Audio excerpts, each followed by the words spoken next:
So I have been successfully homeschooling my 3 children for 4 years now.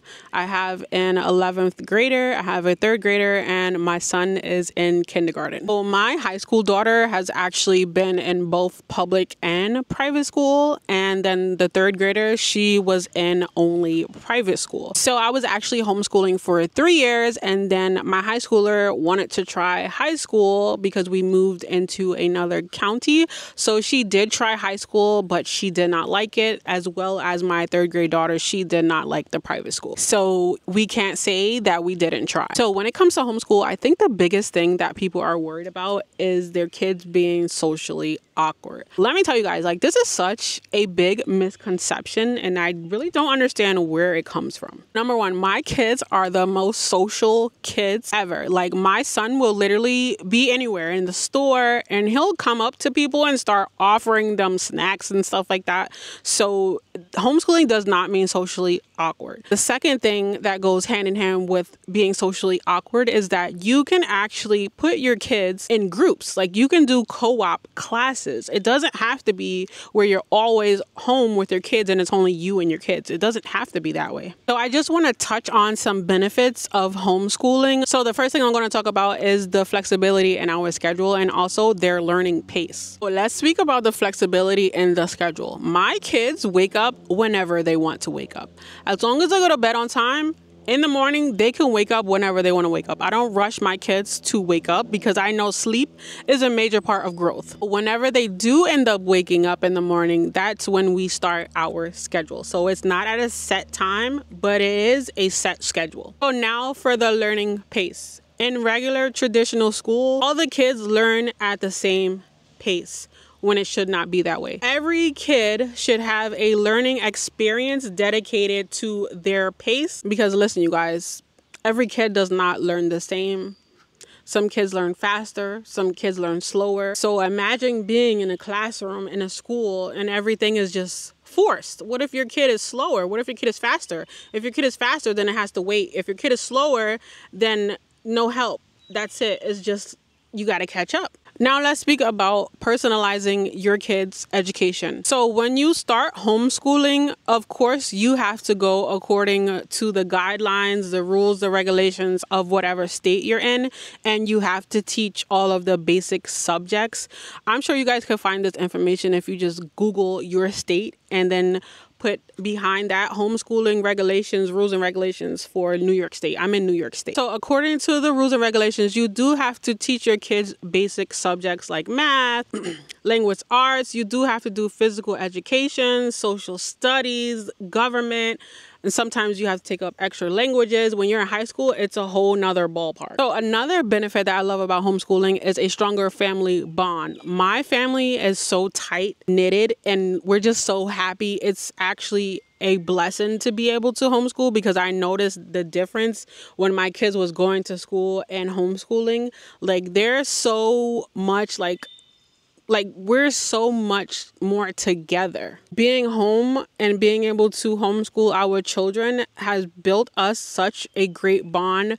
I am so grateful. Okay, so now let's go over a few of the requirements for homeschooling. Again, you do have to check with your state rules and regulations. Each state is going to be different. So the first thing we do here in New York State, we would go ahead and submit a letter of intent to homeschool. And you guys can literally find samples of these type of letters online. You can Google it, or on Facebook, they actually have groups dedicated to whatever state you're in and homeschooling. So New York State homeschooling, and those groups, they have so many blank forms and templates that you guys can use. So yes, the first thing you would do is submit a letter of intent to homeschool your children.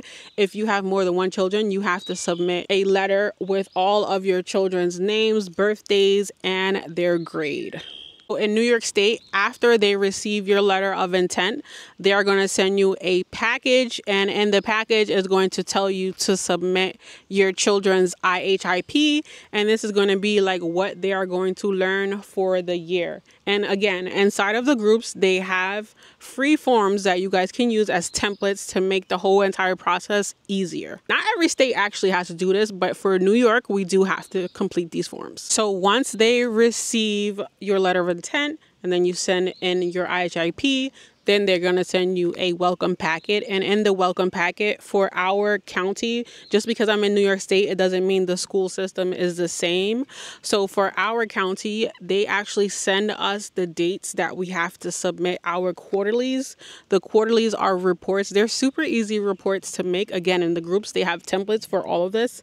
So every quarterly, you have to submit a report. You're going to be emailing it. Everything is super easy to do, you guys, I promise you. So when the quarterlies are done, there's 4 of them. You do have to submit an annual report. And sometimes, depending on the grade or depending if you tested the previous year, you will have to submit testing. And for the testing, you're actually able to do the testing at home with your children. The tests are super easy. I think they're kind of too easy because even my third grader, she blows through those tests and I'm like, what the heck? So sometimes they actually don't require you to do a test. You can just write a letter of completion and then you're done for the year. But when school time rolls around again, you have to submit the IHIP all over again. Now, as far as the schooling plans, I think this is where a lot of people start to panic at. Like, what do I teach my child? Oh my God, what's going on? There are so many online programs. Like for my high schooler, we use Time for Learning. I tried it with my 3rd grader, but she didn't really like it. When she was in private school, she was actually doing ABEKA, and ABEKA is Christian-based learning. So I kind of continued the ABEKA with her. So I went on the website. I think there's also another website. I think it's Christian Books, something like that. That's where I purchased. I'm going to link everything down below in the description for those of you who are interested. So yeah, you can also use programs like Easy Peasy. That's actually a free program. There are free programs. Not everything is paid,